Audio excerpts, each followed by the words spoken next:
ভাবুন, এমন এক মন্দির যেখানে কোনো দেবী মূর্তি নেই, যেখানে দেবী নিজেই ঋতুমতী হন, আর যেখানে আজও সাধকরা বিশ্বাস করেন এখানে শক্তি ঘুমিয়ে নেই, জাগ্রত। এই মন্দির ভারতের আসামে অবস্থিত, নীলাচল পাহাড়ের ওপর। এর নাম কামাখ্যা মন্দির।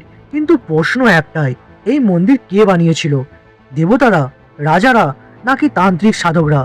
আজকের গল্পে আমরা ফিরব হাজার হাজার বছর পেছনে।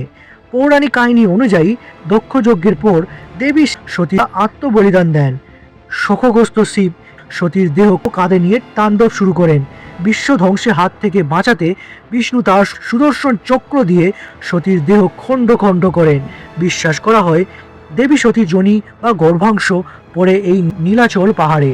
সেই কারণেই কামাখ্যা নারী শক্তি ও সৃষ্টির প্রতীক। এখান থেকেই কামাখ্যার পবিত্রতা শুরু। ইতিহাস ও পুরাণ মিলিয়ে জানা যায় মন্দিরে প্রথম নির্মাতা হিসেবে ধরা হয় নরকাসুরকে। নরকাসুর ছিলেন ভৌম রাজবংশের শক্তিশালী রাজা।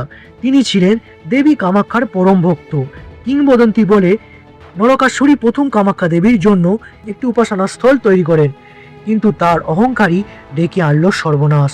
তিনি দেবীর ইচ্ছার বিরুদ্ধে কাজ করেন, ফলে দেবীর অভিশাপে তার পতন ঘটে। তার মৃত্যুর পর মন্দির ধীরে ধীরে ধ্বংসপ্রাপ্ত হয়। ষষ্ঠ থেকে অষ্টম শতকের মধ্যে আসামে একাধিক আক্রমণ ও রাজনৈতিক অস্থিরতা শুরু হয়। বহু ঐতিহাসিক মনে করেন বিদেশি আক্রমণ ও প্রাকৃতিক বিপর্যয়ে কামাখ্যা মন্দির সম্পূর্ণভাবে ধ্বংস হয়ে যায়। কিছু সময়ের মধ্যে কামাখ্যার পুজো বন্ধ হয়ে যায়, তন্ত্র সাধনার কেন্দ্র হারিয়ে যায় অন্ধকারে।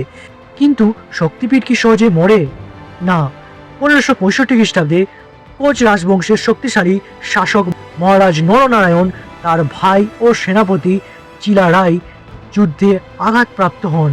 কথিত আছে চিলারাই কামাখ্যা দেবীর কাছে প্রার্থনা করেন আর অলৌকিকভাবে সুস্থ হয়ে ওঠেন। কৃতজ্ঞতায় মহারাজ নরনারায়ণ আজকের কামাখ্যা মন্দির পুনর্নির্মাণ করান। বর্তমান কামাখ্যা মন্দির মূলত 1600 শতকের কোচ স্থাপত্যে নির্মিত।